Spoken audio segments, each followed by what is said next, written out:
Just recently, a friend of mine called me and he was complaining to me that his uncle could now barely see. He has lost most of his vision.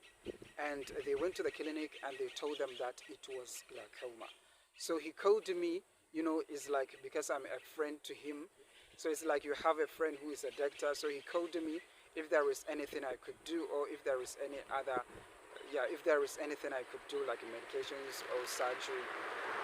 But when I explained to him what glaucoma is all about, he was shocked. He said he didn't know that is how the disease is.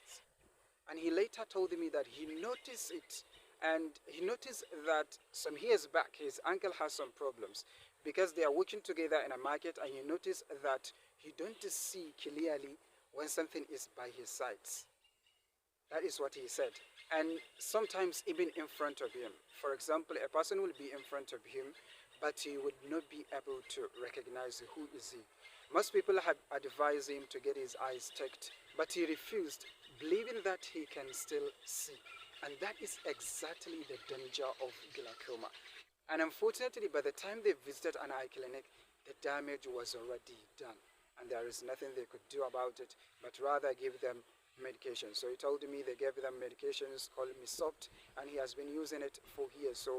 And he has been using it, but there is no any kind of improvement. And that is true for glaucoma. When you go to an eye clinic, they will only give you the medication that will stop it from progressing, but not to cure the disease. What I also notice is that most people think they will know when glaucoma started in their eyes.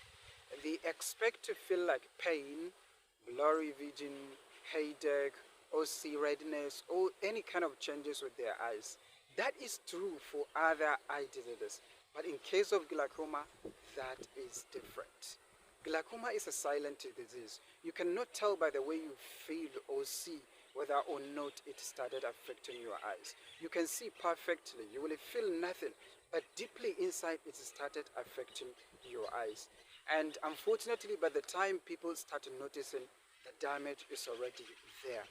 And that is why in most time the most important thing you could do to your eyes is to get them checked, even once in a year, just to know whether or not you are at risk of glaucoma, so that you could know the right action you could take.